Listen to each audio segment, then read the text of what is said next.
Iran ने UN को चिट्ठी लिखी है, जनाब बचा लो। और ईरान में एक और गुजारिश जारी की है। ईरान कहता है जी हम कोई शुरा काउंसिल का मेंबर है, और शुरा काउंसिल में ये सारे इस्लामिक देश आते हैं। अब हम इस्लामिक देशों से निवेदन करते हैं कि हमें अपना न्यूक्लियर बॉम्ब दे दें। यू बिलीव इट और नॉट, कह रहे हैं कि शुरा काउंसिल के हम पार्ट हैं, हम इस्लामिक देशों से निवेदन करते हुए न्यूक्लियर बॉम्ब दे। अब किस इस्लामिक देश के पास न्यूक्लियर बॉम्ब है? एक ही इस्लामिक देश के पास न्यूक्लियर बम है, वो है आपका जहादी पाकिस्तान, राइट?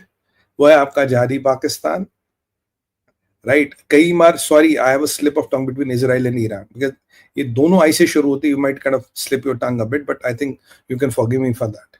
तो ये जो ईरान कह रहा है कि शुरा काउंसिल का मेंबर है, हमें न्यूक्लियर बम दे दो, मतलब इस्लामिक देशों से हम निवेदन कर रहे हैं, हमें न्यूक्लियर बम दे दे। और कौन सा इस्लामिक देश ऐसा है जो उसको न्यूक्लियर बम दे सकता है ईरान को? एक ही देश है जो ईरान को न्यूक्लियर बम दे सकता है। पाकिस्तान को अपील कर दी गई न्यूक्लियर बम देने की। तो अब फील्ड मार्शल या फील्ड मार्शल, अभी मैं जयपुर डायलॉग पे था तो हमारे सुनने में आता भाई फील्ड मार्शल तो अमेरिका गया है कोई नेशनल डे की परेड के लिए। अमेरिका कहता है जी हमने बुलाया नहीं, पर गया तो अमेरिका था, तो क्या अमेरिकनों ने वही रख लिया क्या फिलहाल कि बेटा फिलहाल ईरान की ठुकाई होगी, चल यहाँ बैठ और चुपचाप बैठा रहे। तो अब ये देखना कि भाई अब ईरान का पार्लियामेंट तो अपील कर रहा पाकिस्तान से कि जी हमें एटम बम दे दो, क्या ये पाकिस्तानी एटम बम देंगे? चाहे इनकी औकात है, मतलब अभी देखो रियल टाइम आ गया जहाद करने का। जहाद करने का उपयुक्त अवसर है। क्या पाकिस्तानी ये मौका चूकेंगे? क्या पाकिस्तान न्यूक्लियर बम देगा? ये सब चीजें हमारे देखने की है, हम भी इस पर नजर रखेंगे। ट्रंप तो कह रहा जी जो इजराइल की स्ट्राइकें हैं बड़ा सक्सेसफुल रही है। ट्रंप तो तारीफ कर रहा है, मतलब इन अ वे ट्रंप तो ये कह रहा है ये दिल मांगे मोर, कह रहा जो आपने स्ट्राइक की है बड़ी जबरदस्त रही है, बड़ी दांकड़ रही है, आपको और करना चाहिए। और वो कह रहा है कि भाई अब तो जो नेक्स्ट राउंड ऑफ स्ट्राइक्स आएगा उससे भी घातक आएगा, ये ट्रंप साहब कह रहे हैं।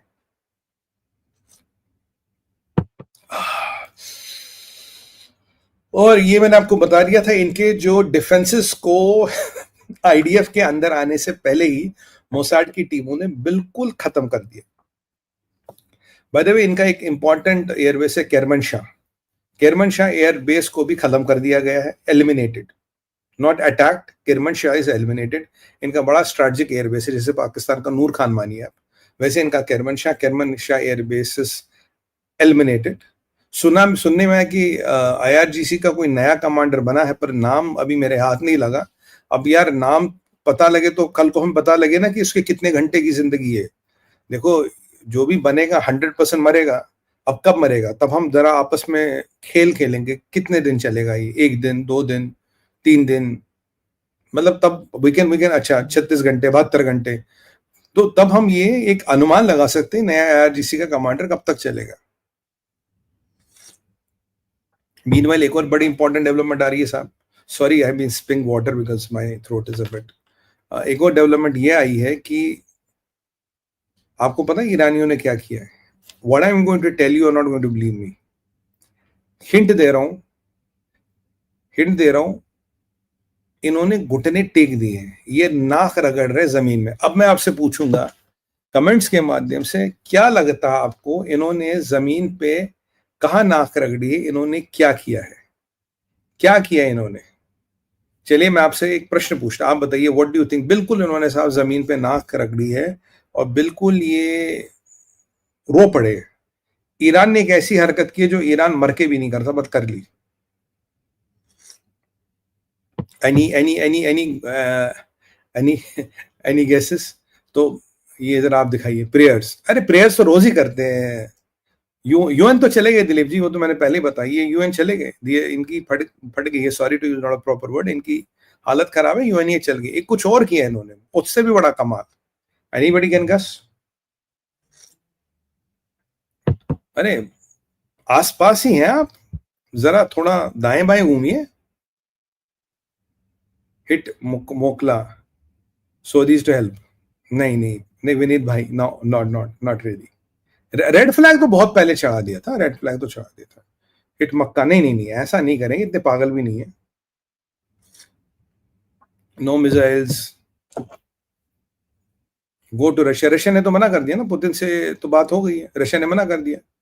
इंडिया से भीख मांगी, अरे हम भीख भी नहीं देंगे। रेड फ्लैग ऑन मॉस, अजय जी वो चढ़ गया, पहले ही चढ़ गया था वो। चलिए मैं आपको बताता हूँ, इंडिया हेल्प, हम क्यों मदद करें? हमें क्या मतलब लेना देना मदद करने का? इंडिया नहीं नहीं नहीं नीरज भाई, हमें ऐसा कोई हमारी इच्छा नहीं है. Iran has called out Trump बहादुर. ट्रंप बहादुर को वो लगा अंकल बचाओ. ये देखिए इनकी जिहादियों की औकात देखो. कल तक कह रहे थे हम अमेरिका की बेसिस पे हमला करेंगे, आज कह रहे अमेरिका की बेस पे कर रहे. ट्रंप अमेरिका से चैटर आ रहा है कि they have reached white house.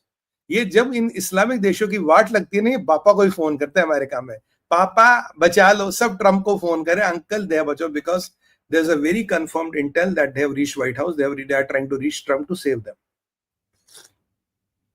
अब बताइए क्या होगा इनका, क्या हालत है इनकी, कहां कैसे कैसे ये मरे पड़े हैं. और डोनाल्ड ट्रंप मजे ले रहे हैं. डोनाल्ड ट्रंप तो कह रहे ठीक है कोई बात नहीं, और मिसाइल इनके पास बचा नहीं है. और ट्रंप ने भी एक स्टेटमेंट दिया बड़ा अच्छा, क्योंकि ये बड़ा रीजनल वॉर की बातें कर रहे थे. ट्रंप का भी स्टेटमेंट आया तो कह रहे हैं कि we are not worried about regional war. अगर आपको रीजनल वॉर करनी है तो आप करिए, we are not worried about regional war. तो जो रीजनल वॉर का ये लालच दे रहे थे, राइट, ये रीजनल वॉर का जो लालच दे रहे थे, इस पे भी ट्रंप ने हवा निकाल दी. कहती ठीक है यार, रीजनल वॉर करनी है कर लो, we don't give a shit to it. अगर तुम्हारे बस को जाके करो रीजनल वॉर. तो ये वाला सिस्टम भी गया. इस्माइल कनिया का मैंने आपको बताया, मिलिट्री का चेन एंड कमांड किया, हूती बेचारे मिसाइल छोड़ रहे हैं. एलिजिडली संभवतः खमेनी के एक घर पे मिसाइल दाग दी गई है. ये रेड लाइन पार कर दिया गया है. खमेनी के घर पे मिसाइल डालने का मतलब इजराइल बहुत स्ट्रिक्ट मैसेज भेज रहा है कि इजराइल मींस बिजनेस. इजराइल आपकी बात छोड़ेगा नहीं, इजराइल आपकी वाट लगाएगा. आप कृपया अपनी औकात में रहे. बाकी ट्रंप से बेंजामिन नेतन्याहू ने कहा सर अगर आप साथ आए तो हम ऐसी परिस्थिति बना देंगे कि अगली बार न्यूक्लियर की आपको डील ही ना करनी पड़ी. जब कुछ बचेगा ही नहीं तो डील काहे से करिएगा. आप टेंशन में क्यों ले रहे हैं. थोड़ा हमारा 1-2 दिन साथ दे दीजिए, वो अपना B4 दे दीजिए और GBU 75 दे दीजिए. तो जो भी बचा कुचा माल मसाला है, हमने 80% सफाई तो कर दी है, जो भी बचा कुचा माल मसाला उसकी भी सफाई कर देंगे. And then let's call it a day, because that is what you want ultimately. We don't want them to have any nukes. That's a common thing which we don't want to have.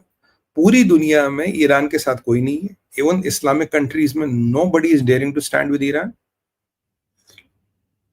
हाँ, UAE Qatar ने जरूर कुछ बदसना की, और मैंने आपको ये भी बताया था 7 अक्टूबर 2023 जो हुआ उसमें ये माना जाता है कि कतर ने को पता था और कतर ने उसकी फंडिंग भी की थी. ये इंटेल के रिपोर्ट्स आए. कतर का भी सेटलमेंट होना बाकी है. बाकी इनके पास F4 फैंटम्स है और जिस बेस पे वो थे उस बेस को भी का निशाना बनाया गया. अब उन F4 में से कितना उड़ेगा, कोई उड़दा भी है, कोई उड़ने के लायक भी, वो हमें नहीं पता. Because I think that base is also decimated. और मैंने आपको करमनशाह एयरबेस जो इनका बड़ा इंपॉर्टेंट है, like Noor Khan of Pakistan, that is decimated. Tabriz में ब्लास्ट पे ब्लास्ट हो रहे. नेटन्स पे जो इनका सबसे प्रोमिनेंट न्यूक्लियर इंस्टॉलेशन साइट था जहां ये सेंट्रीफ्यूग्स लगे थे, उस पर मुझे लगता है 8वां 10वां अटैक कर लिया उन्होंने. मतलब बिल्कुल मिट्टी तक उसकी जला रहे हैं, और जो उसके अंदर लोग थे वो सारे गए, दे ऑल पॉसिबली डेड. और अब जो लिस्ट आई है,